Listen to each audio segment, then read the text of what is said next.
Between Two Dumbbells is for educational and entertainment purposes only and should not be considered medical, fitness, or nutritional advice. Loading team. Loading team. You either see value in the information or you don't, and that's cool. You're not going to offend me. I've got pretty thick skin after 54 years in this industry. I come from the message boards. I've pretty much heard it all.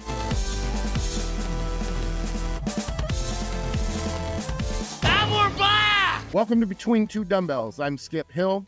I'm bringing 40 years of experience to the table as far as training, and I'm here today with Dr. Marv, a.k.a. the Educated Meathead. I prefer the Educated Meathead to Dr. Marv, but I'm sure you prefer Dr. Marv. Anyway, if I was a doctor, I'd probably be called Doctor too. And obviously, you are the brains of the operation here. Typically, I'm the one who posits some thought on either a training exercise, training methodology or something, but we're kind of going to reverse the roles today.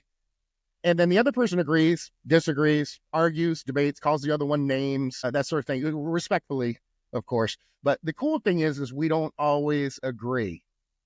Today, I think, is going to be one of those days, Dr. Mark.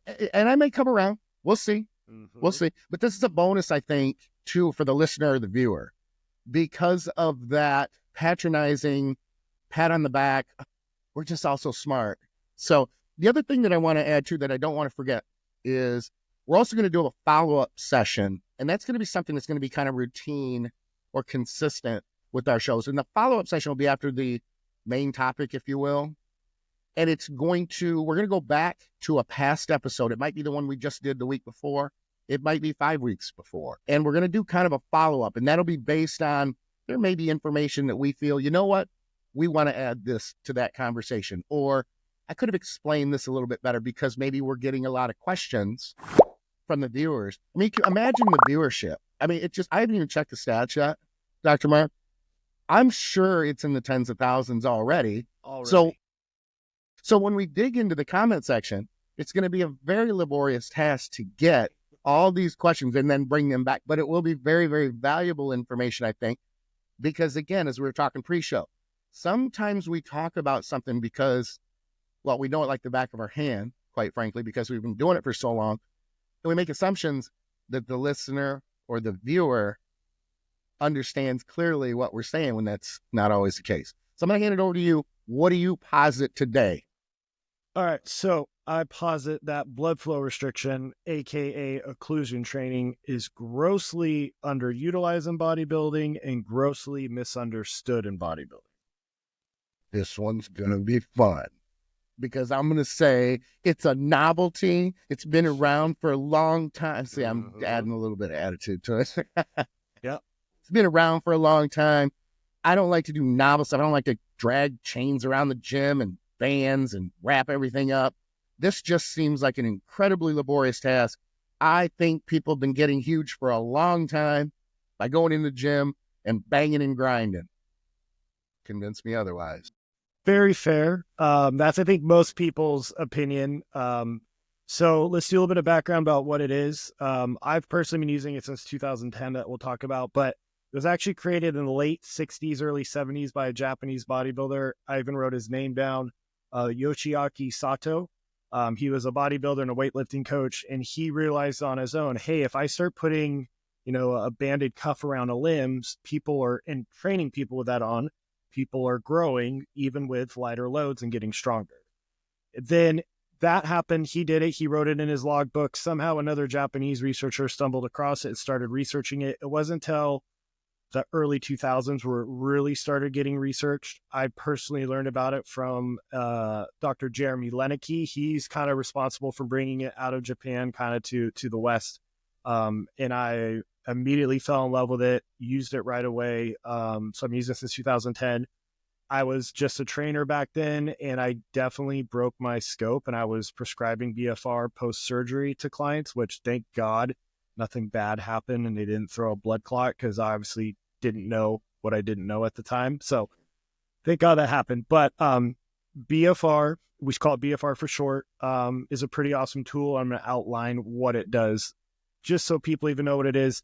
Essentially, you're going to put some sort of a cuff or a band. So you could use anything from cheap knee wraps. The original blood flow restriction cuffs were called Katsu cuffs, put together by the Japanese researchers. They cost $10,000. And then Dr. Jeremy Lenicky came out and said, hey, this was in 2010. Remember that. $10 knee wraps work similarly, right? So there's that. The next step up, or something, just quick release BFR bands or cuffs. I actually have this exact set in my Amazon list. This is what I use my entire training career. But when I opened up, a high-end performance chiropractic office, needed to step my game up a little bit.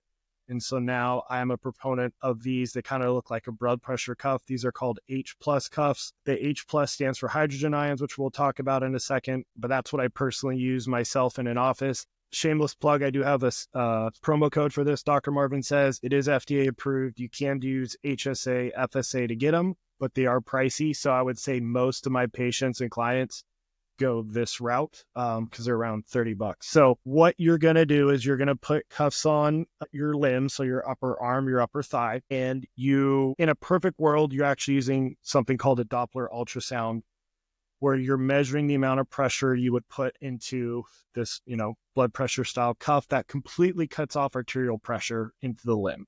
And then you back that pressure off anywhere from 50 to 80%. And that's the amount of pressure you keep when you are doing the exercise protocols. So let me step in just to, and I apologize for this because I have a couple questions that I think the listeners might be thinking of too.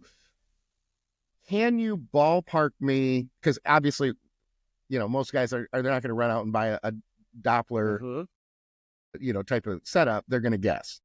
Yep. So how do you gauge that pressure? And let's kind of refer to or contrast the pressure to how it would feel for like a blood pressure cuff length. Mm-hmm. Yep. Okay. Because I'm pretty uncomfortable with blood pressure cuff length. They make me very anxious. I have this weird fear that it's not going to stop. It's just going to continue, and it scares the crap out of me, to be honest with you. And of course, that makes my blood pressure go up.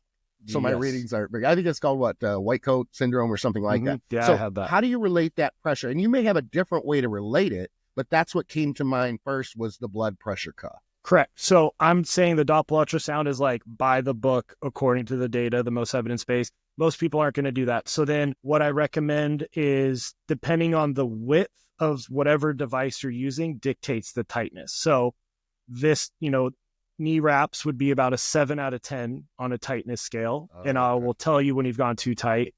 This would be about an 8 out of 10. I don't like going any thinner. They have like 1/4 inch thick ones that I used to use, but research came out saying that could actually damage capillaries because it's just too much pressure.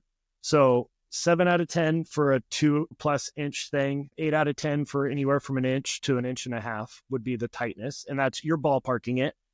If you've gone too tight, you will know, because if you completely cut off blood supply in, I've only done that once with this style of cuff, you will feel your heartbeat going into the limb. It'll be excruciating pain. You would not be able to override it.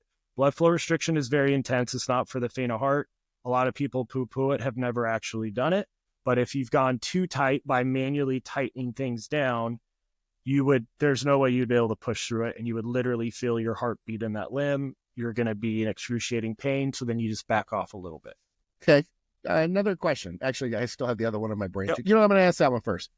How is it that this Japanese guy was in the gym training? He thought, you know what? This pump is not good enough. I need, was he just thinking I'm just going to make up? So what would make him, or maybe you don't know the story behind it. I have no idea. I don't know. Yeah. But I'm trying to think about it, what would make me go, you know what? I'm going to choke the hell out of this muscle to make, so I'd be curious. I'm going to have to check on that. I'm curious. And if anybody listening has any background on that, how did this even come up? It's just kind of an odd thing.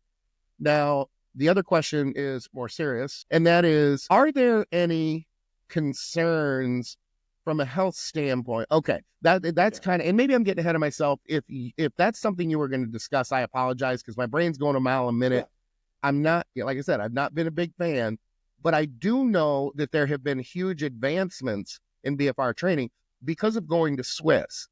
And I listened to a guy present that did kind of, I was listening. I was not there to listen, but it was sensical. It was making sense. And I remember the guy talking to me next to me said something. I'm like, oh, hold on a second. I didn't want to miss anything.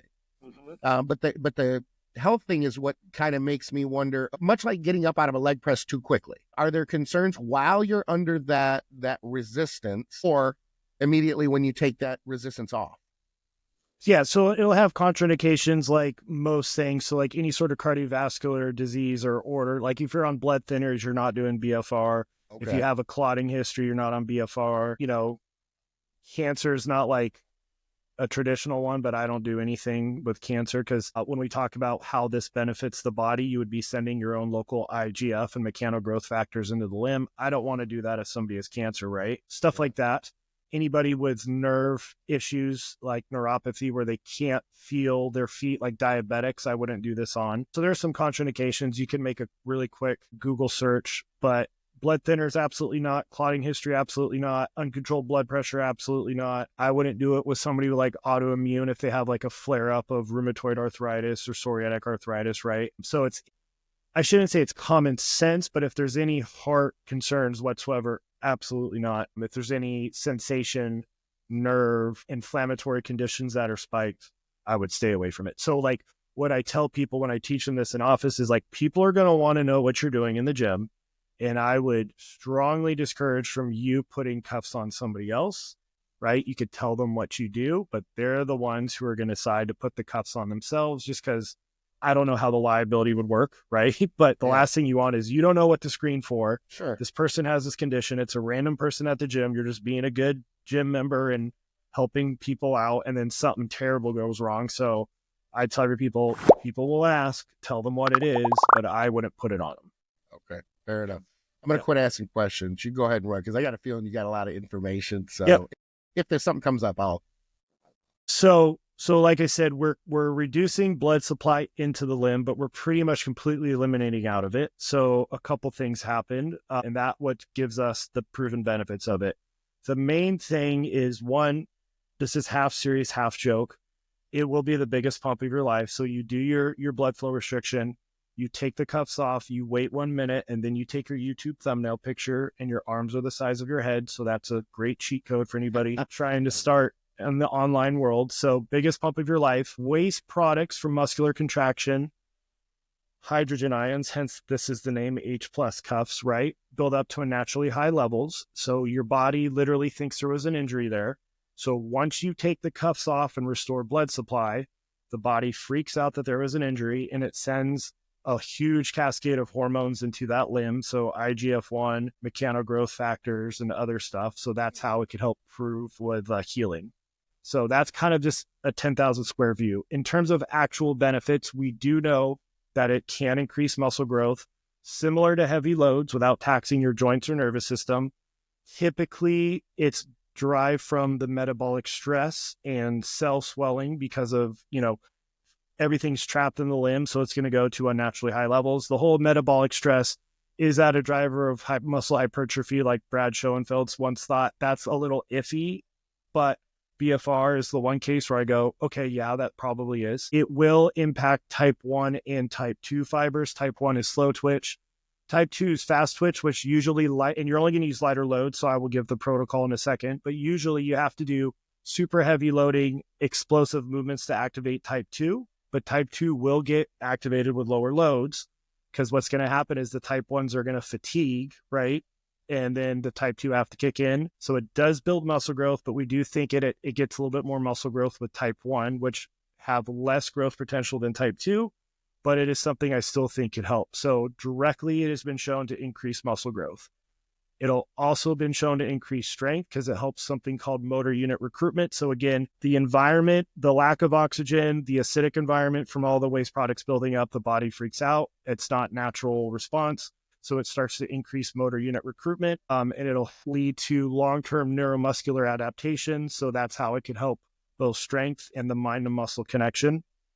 Another benefit I really like is it's just super time efficient. It's like pseudo exercise. Like it's mimicking an intense cardio workout if you use it in a certain way I'll talk about in a sec, or heavy loading real quickly. Okay. So I love the fact that it's time efficient. If you can't make it to the gym, I use BFR in the gym to make my workouts harder, which I'll talk about later.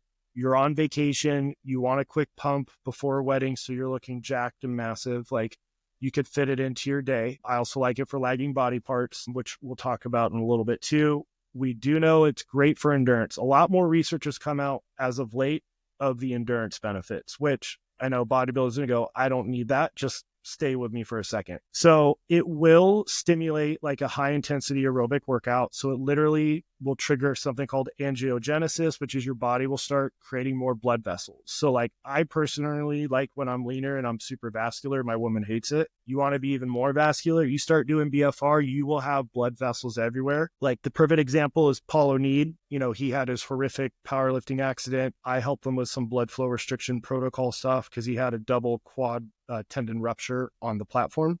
And he even will say is like, I have like blood vessels over my kneecaps now.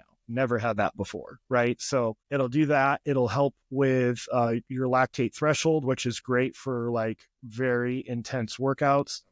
Something really cool though, is one study said that after 6 weeks of interval cardio with BFR, femoral artery, aka the largest artery in your leg, the resting diameter increased, which is wild. So like I'm using it for endurance for my like ultra marathon runners, but think about for bodybuilding, like if you're starting to get more blood vessels, which we're already going to have more from our training, and if somebody's doing the other stuff, this could maximize that to help even further with endurance. So like that could be amazing on leg days. And not only for the growth benefit, but I'm even thinking, you know, because I'm older, I'm the dinosaur of the podcast here.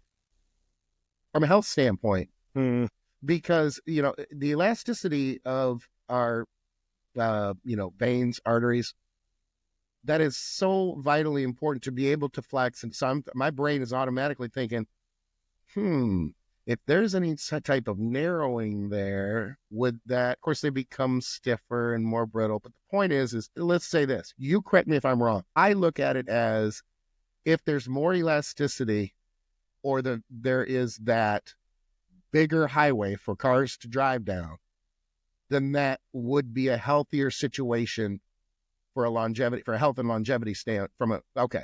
That's kind of what I thought too. Yeah. I didn't so know like, blood, blood pressure will increase during, but resting blood pressure will lower the more you do it. It helps with vascular reactivity, endothelial function.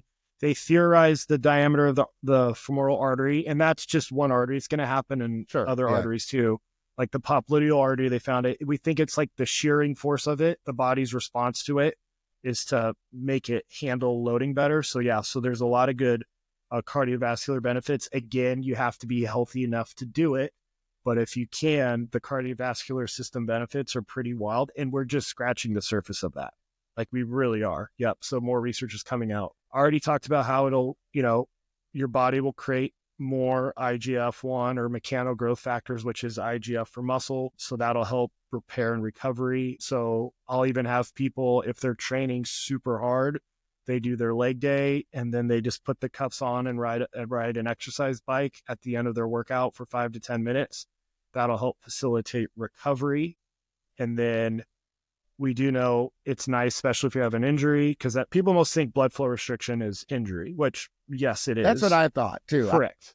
Even coming into the show, I thought, you know what, from a rehab standpoint, especially when they were talking about it at Swiss, I could see that. I could see that because you can increase the intensity and you can increase blood flow. And anytime, you know, it's kind of like the change from, you know, rice to mice in a sense. You know, we used to think that resting was so great. And then we figured out, oh, movement is so much better than resting because you're still getting that blood flow. And especially when it comes to I'm thinking of articular cartilage, things that don't have much of a blood supply anyway. That was huge for me with my recovery for my knee. When I started doing those lighter workouts and was careful, I progressed and started recovering or started coming out of that injury a lot fast. Resting, I don't know if I still wouldn't be coming out of that. But anyway, my point being is I could see it more rehab related. But I'm listening intently. The IGF one is the one that kind of, you know, perked me up too.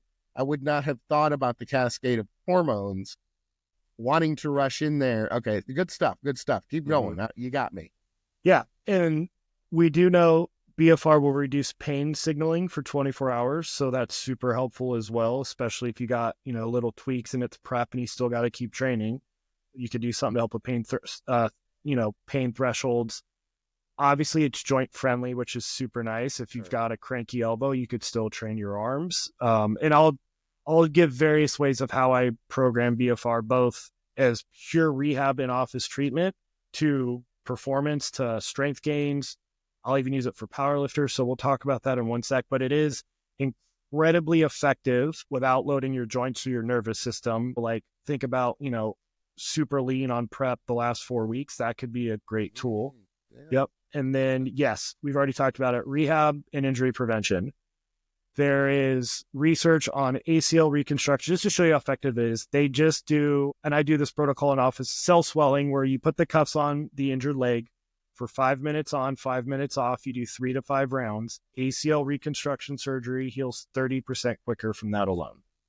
That's mind-blowing, right? So that'll help that. It'll also, even just putting them on and not even doing the exercises will help attenuate muscle loss. So like Paul, right? Like he couldn't do anything. Like you should listen to the podcast he did with Scott on Think Big. It was like an hour masterclass of literally everything you could possibly do, but it could attenuate a ton of muscle wasting and loss that would normally happen, right? So, and it's also helping maintaining in injured areas muscles insulin sensitivity, because we do lose that as you rest. So because it's essentially pseudo exercise, even in that cell swelling protocol, right? Not the lifting protocol or the cardio protocol I will give, but even putting that on is kind of mimicking exercise. So again, yes, that is rehab and injury, but putting those on, I have started experimenting with just putting them on the day after leg days, and I'm recovering quicker.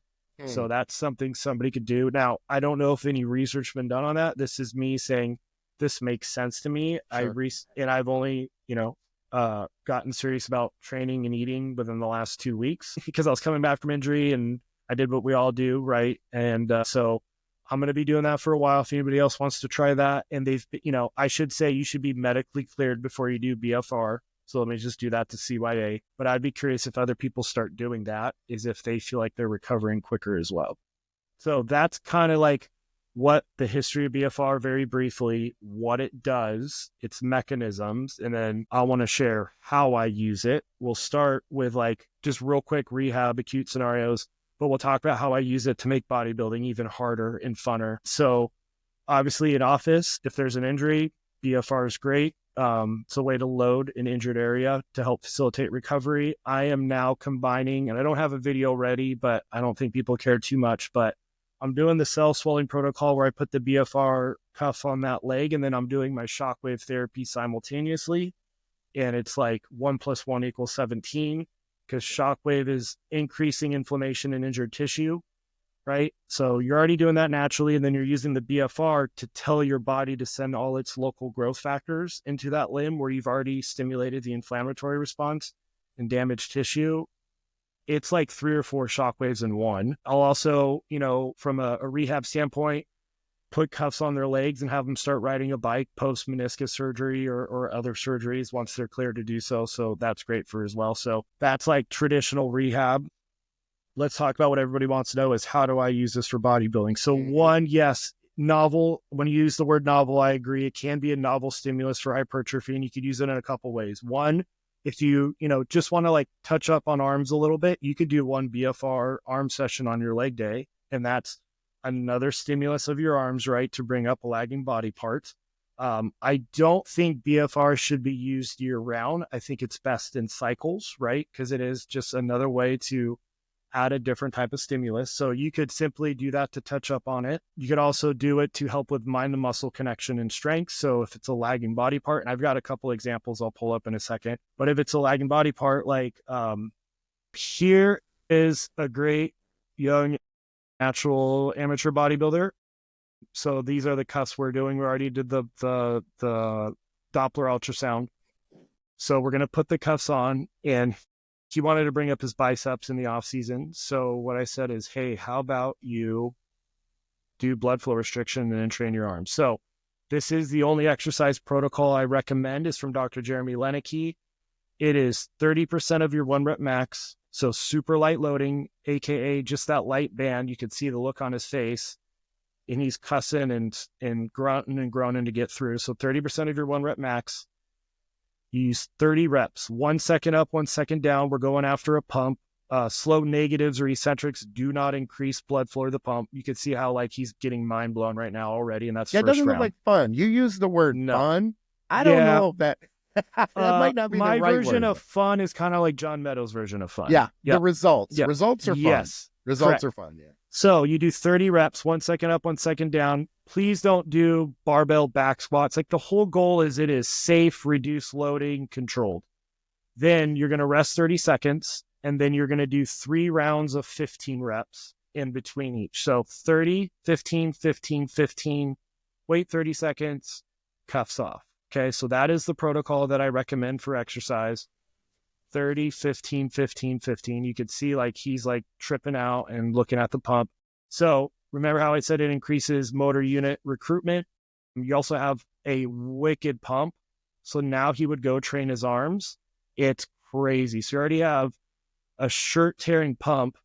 The muscle's super active. So one, I also find I don't need to load things up nearly as heavy. Yeah, as while I you're would saying that, I'm going to otherwise. say anybody who wants to get in the comment section and comment on, his arms not being huge. Let me just tell you this.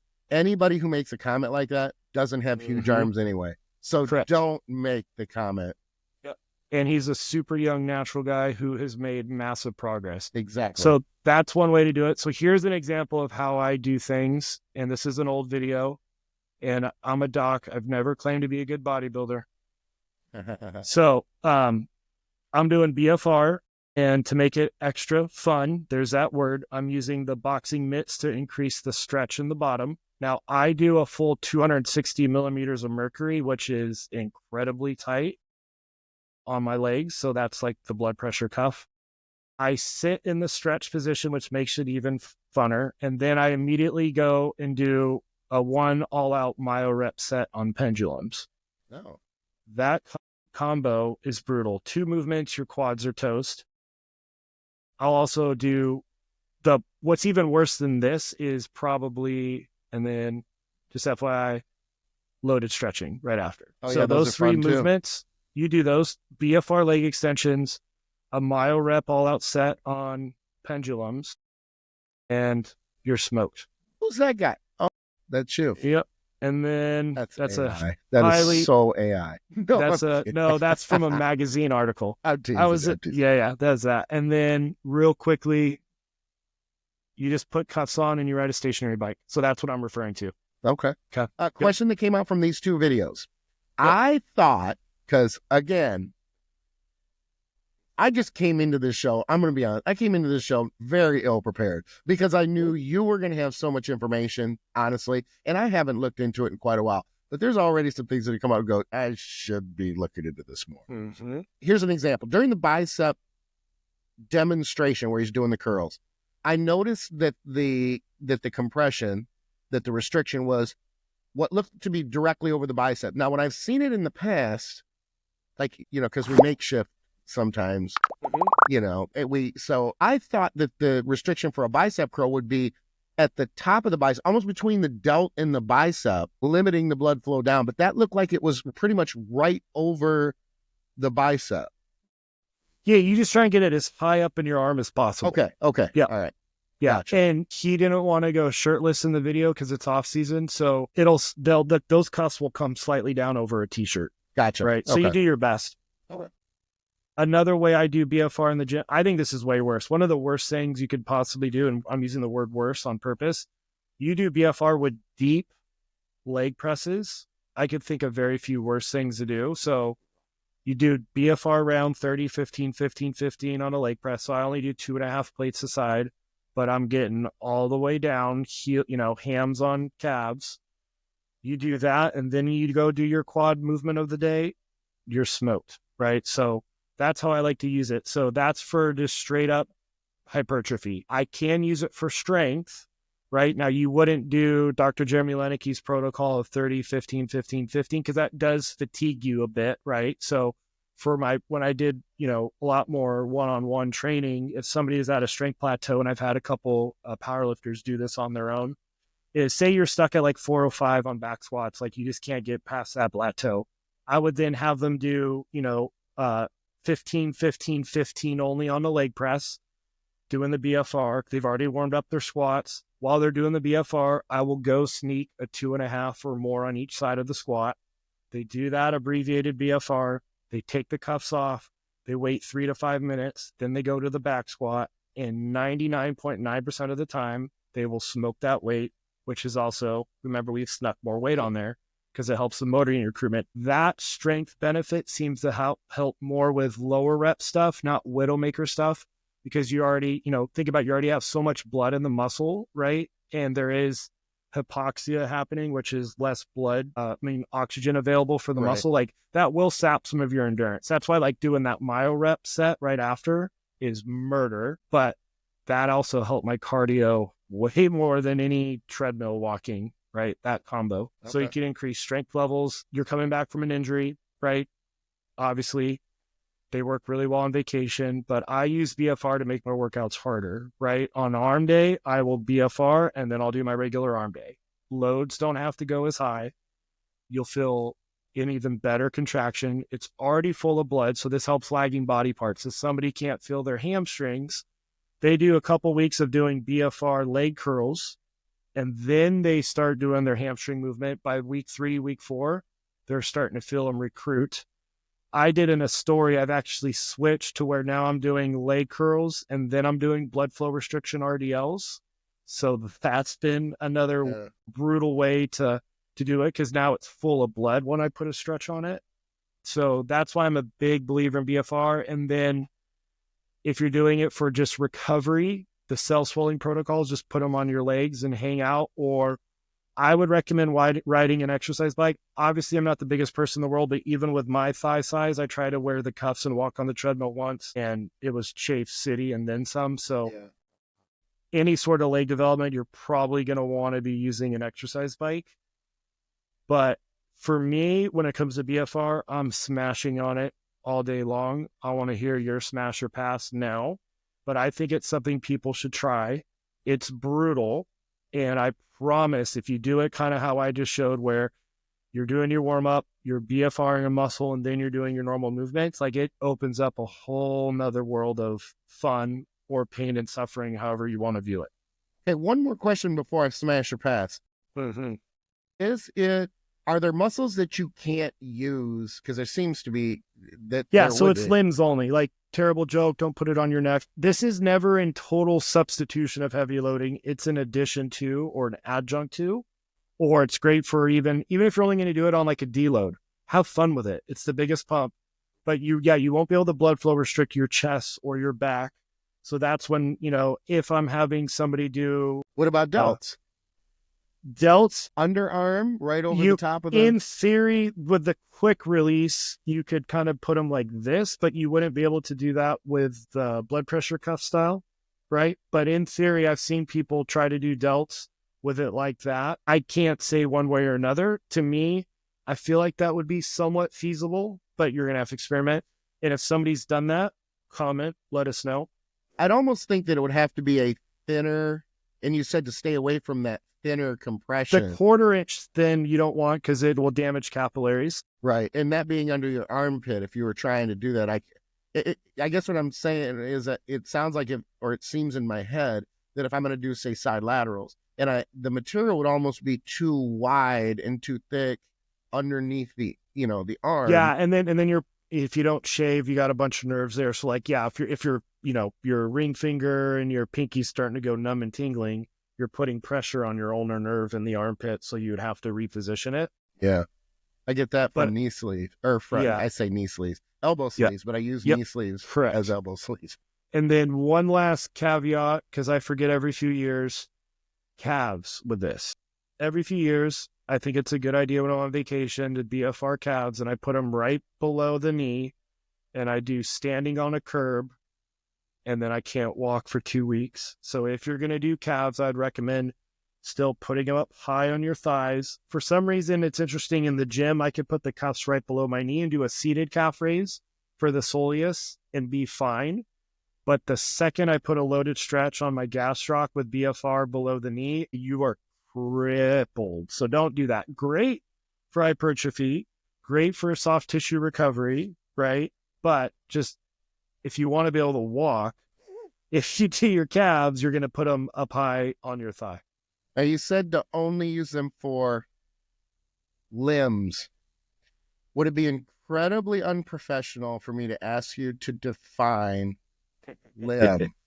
Not we can the leave third it at leg. that because all I not wanted the was third the leg. laugh. Yeah. Well, all I wanted was the laugh. Yeah.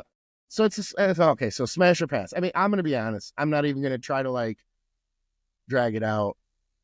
It'd be stupid for me to pass. That's not a pass. It's a clear smash. I still will stand on the fact that it just seems like a pain in the ass, but less so with those cuffs, especially because they're easy to get on and off. My brain was going to, like when we used to try to, and I use the term we loosely because I don't mean me, but as an industry, we used to use what looked like we were gonna. I don't want to go down that road and get demonetized. You tie up the arm with a thin resistance band, or tie up the leg with a thin resistance band. That to me seems, and the first thing that pops in my head is I'm too OCD to have one tighter than the other.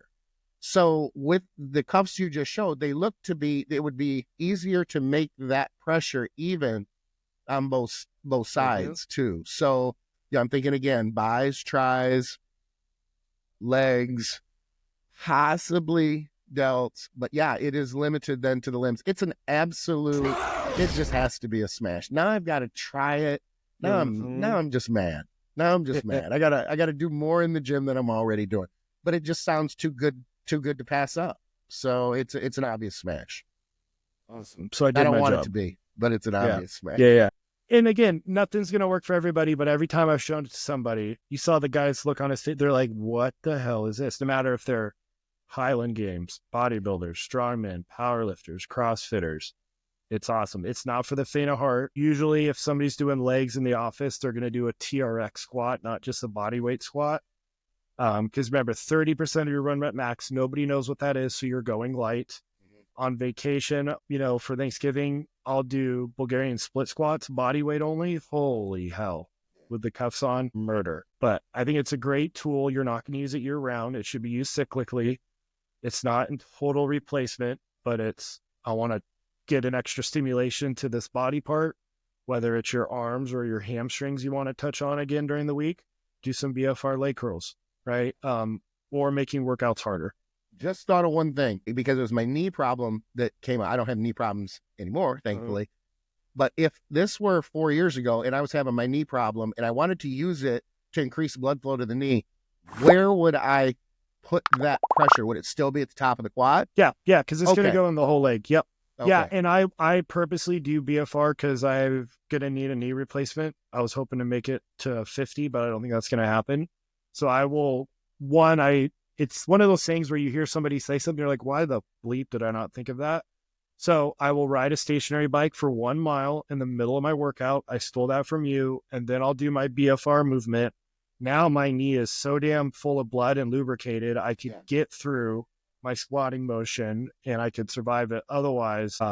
And that's me voodoo flossing my knee, doing all my warm-ups. Sure. It's still an issue. That 2 sequence of, riding the bike for 1 mile, which takes me 4 minutes, and then doing my BFR. Then I go to my hack, my pendulum, my Smith squat, whatever the hell I'm doing. That knee feels pretty damn good.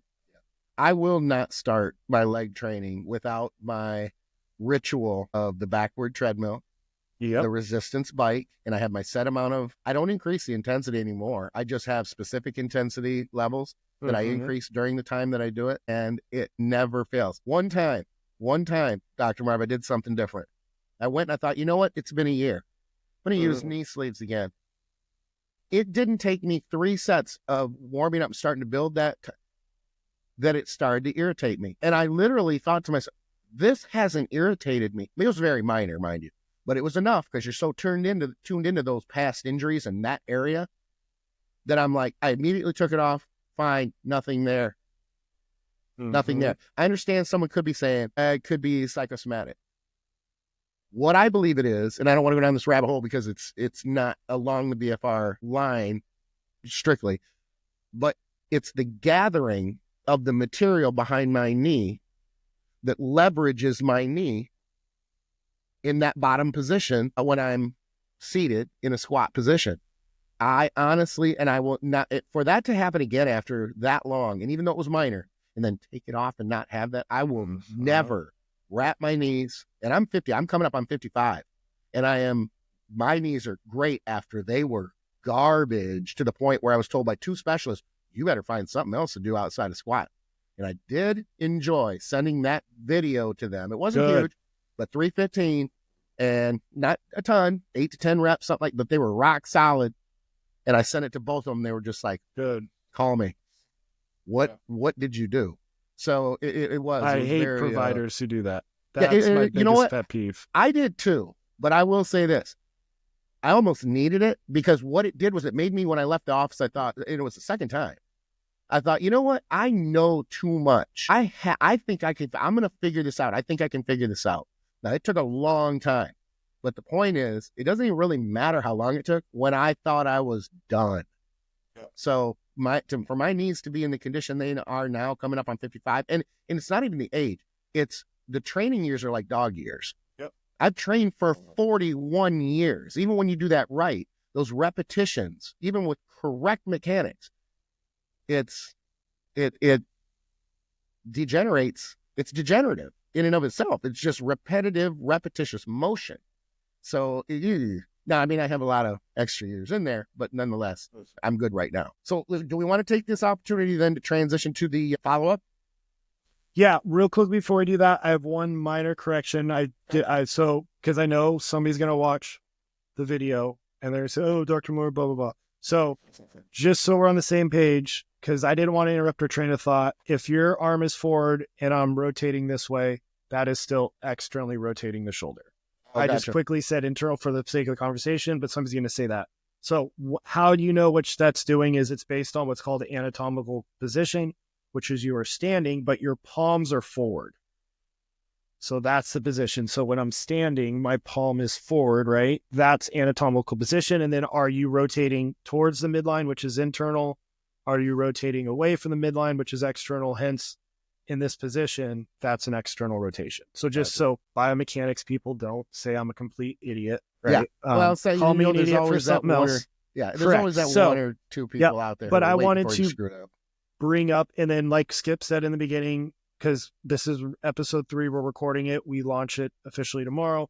We're going to start going back through the comments and bringing up your comments or your questions. But for now, Skip and I are going to bring back the back thickness versus back width topic, because, I guess we'd call it older school, bodybuilders, is you have your back width movements and your back thickness movements. I have my own personal opinion. I think it is simplified and okay, and I generally understand the concept of what folks are going with that, but it's probably not that cut and dry, right? There's 50 shades of this stuff. So I would like to hear what you think before I go down, since I pretty much led off the show with BFR. But one of the things I've said for a long time is a muscle doesn't grow in one direction. Mm-hmm. So, and another thing that stands out off the top of my head is I'm already very, very narrow shouldered. My clavicles are not wide. So I fight for back size, back width, even shoulder width as well, much more than the average person. So I always struggled with that, kept thinking in the early days. Remember, I've been around for a long time, so I started training in the 80s. That width versus thickness, I got to do more chins. I got to do this. I got to do more lat work. I got to do more lat work. And we touched on, that, or actually covered it quite well during the back session. It's not as much about the lats as it is smaller muscles around, teres major, things like that, around the scapula, and the ability to open those scapula as well, which is largely a genetic component. There are things that can manipulate it, but there's still a pretty big genetic component there. One of the things that I found was when I threw those rules out of the width versus thickness and started rowing more, all of a sudden my back got wider. And it didn't necessarily just start going wider. It just grew more, and it didn't grow in one direction. It grew in, in a 3D way, and you just get wider. So you want a wider chest, you're not going to do specific wide pec exercises, you're going to get, or inner is even a good example, because we get that question a lot. Well, what about the inner pecs? Just grow more pec muscle, grow more tissue, and everything fills in. You're just thin there because your pecs aren't very big. And I think it has a lot to do with, it's a similar situation or similar scenario with any muscle group. I was going to say with back musculature, but because the back musculature is so complicated and there are so many muscles, there's just, and arguably there's potential for more growth when there's more muscles in the area. So yeah, I don't subscribe to that with thickness. Is that where you were going? Yeah, I get what they're saying, because they're calling vertical pulling motions back width, which, yeah, sure, because usually a lot of people think any overhead pulling motion is lat dominant, but really elbow position still matters. So we do know, again, surface EMG has its limitations, but a traditional wide grip lat pull down or pull up, the lat really takes over once your arm's below 90 degrees. From here to here, it's still largely upper back. And then back thickness is usually your bent over rows or something like that. So yes, you're getting erectors, but you could still hit a lat with a row, especially if you lean your torso slightly forward. You're pulling your elbow down to your hip versus being flared out. So I get the concept of it. I like having both vertical pulling and rowing in somebody's program. I probably do a little bit more rowing than vertical pulling. I do as well. And yeah, because think about, most rowing motion is more upper back dominant unless you're specifically doing lat focused stuff. Right. But you're getting your erector. I mean, even a seated cable row, your erectors are working overtime to stabilize. People think you have to be doing a free barbell or dumbbell row. Like even in a seated cable without a chest support, your erectors still have to stabilize you. So I think I get where they're coming from, but I think it's a little simplified. But yeah, I think most people will say they do more rowing versus vertical pulling. I think that's pretty standard across the board. Yeah, I agree. Not only with myself, but even programming for a lot of my clients' training as well. I know, speaking for my own training, even with my limited back width, I'd have to, I'm running it over my head. I'm probably 70%, if not 80%, rowing. Do you typically do a vertical pull first to kind of like open up the back? I do, but it's not what I don't like, and I'm not a fan of, is a lot of overhead pulleys, especially for lat pull downs, I don't think are mechanically correct. They're too far, arguably almost behind you. I would rather, if you look straight up, I don't even like straight up above you. I like it slightly forward. I don't like that. And a lot of them will not only be above you, but they're slightly behind. So I have to move out as far as I can, almost hanging my glutes, if you will, off the back side. I pulled up a bench behind it before so that I can get more of my ass away from that, to have that pulley out in front of me. So a lot of times I'll open with a standing lat pull so that it's almost the angle of the, the hammer strength, the one that is so popular, that comes from kind of like a 45 or maybe a 60-degree angle. Yeah.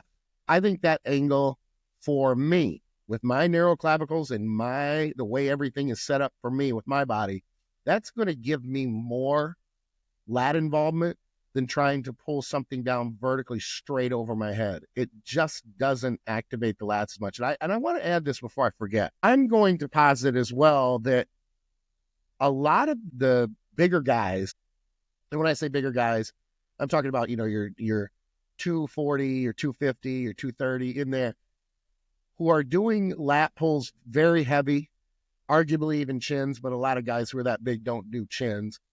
If you're not finishing those lat exercises, you're going to have a hard time increasing the development of the lats. And part of that is you have to back off on that weight to be able to do what I call finishing the reps. They need to be finished. The top 2/3 or the top 3/4 of that stretch position is not going to engage the lat enough, in my opinion, where on, say, like a dumbbell press, it's arguably good to keep that, 2/3, 3/4 of the bottom movement without locking out at the top. Yep. But that is not the case when you're training back. And I would even say with the rowing as well, even though that's not lat based, but if you're not getting enough protraction, enough movement in between the scapula, I don't see a huge benefit from pulling too much weight. If there's any muscle group, I think that you could back off on weight, or people train too heavy and limit their range of motion, it's on pulling and rowing. Mm-hmm. Yep. Strongly believe. That's why I've said for years that if I walk in, I could walk into any gym, not only in this country, but arguably any place on the planet probably. And whether someone has good back development or not, I would say that 60 to 70% of those people in there, maybe even higher, are not training their back as efficiently, as optimally as possible. Oh, I would say 90. Yeah, it could be. Could So be higher. now, yeah, like shoulder blade retraction, protraction is most important for upper back, lat, not as much, just because 20% of people's lats don't even attach to their shoulder blade. But it still is the elbow positioning wide. If you want to do quote unquote like a real lat pull down, this is from Joe Bennett, is this guy, right? So that's a real lat pull down biomechanically, right? It's exactly what you talked about. The cable's in front of you. Yeah. You're mimicking the Arsenal. Elbows are by your side. We know your active range of your lat is about 120 degrees of shoulder flexion, which John is getting here. The elbows by your side, like that would be technically biomechanically a better lat pull down that I know Joe Bennett put out, and it blew up. Yeah, as it should. Yeah. And that's a awesome movement.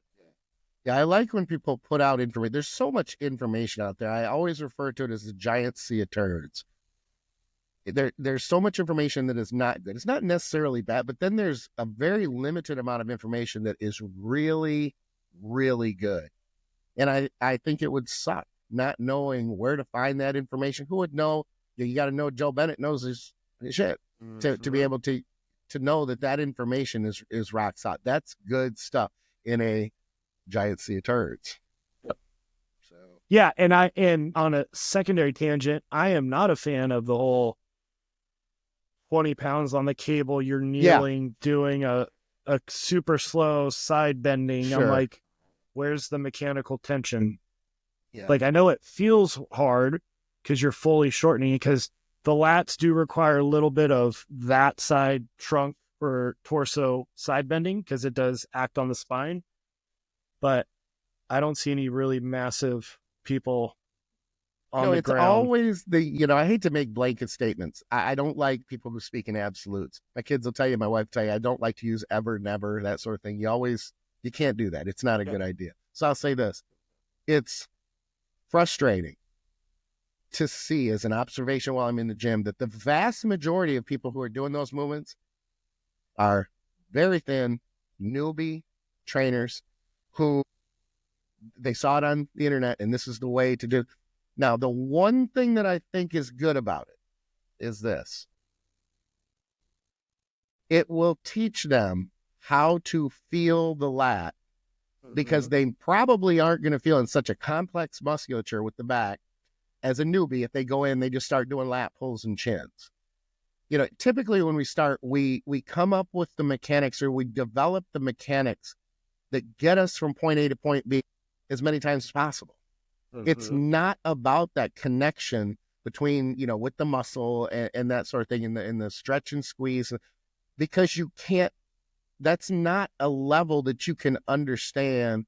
That's being 17 years old, driving a car for a year, and then thinking you can get into a Formula One car and be effective and know how to do that and understand the mechanics around doing that. You can't do that. So that might be the one benefit.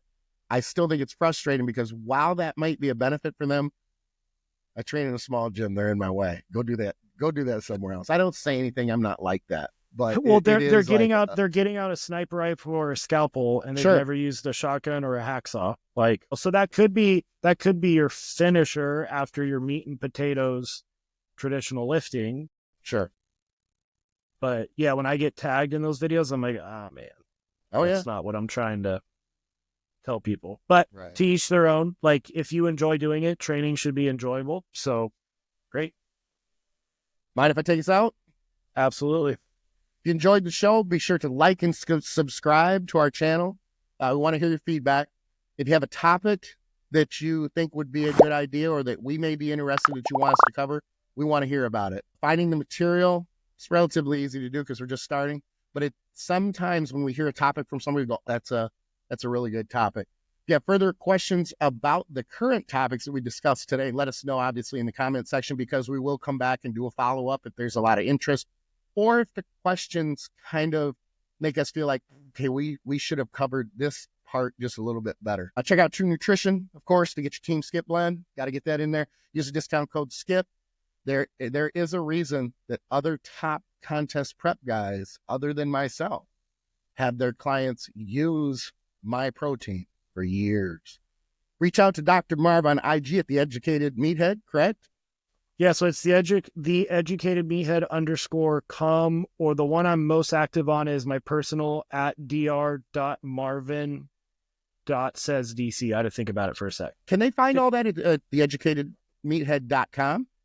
Yeah, and then my Okay, website's cool. educatemeathead.com to have all my promo codes. I put out, I think I have like 8 promo codes of products I personally use and trust. Use Skip's code, but I have personally used Team Skip for 8 years. Nice. Yep. So, And you but weren't use even his paid for code that. there. You weren't even Nope. paid to say that. Nope. I appreciate that. No bias there at all. You can reach out to me for any type of online training. Obviously, I've been online training for over 20 years, 24 years now. I'm kind of the OG. I'm from the message boards, that sort of thing. I know a thing or two. If you're interested in following me on Instagram, it's at Intense Muscle. You can always reach out to me there as well. We said today was a smash. We disagreed a little bit, but we haven't come up with something where we butted heads yet. So we're going to have to come up with a topic where we just butt heads and we go, you know what? I just don't think you're right. I think So it's what- going to be leg curls and RDLs. Could be. It may well That's be. the one. I think that's the one. On that note, check us out next week for our next episode. We don't know the topic yet, and we're going to be dropping every Tuesday, every week, every Tuesday with a new show. Check us out. See you guys. Loading team skip. Loading team skip.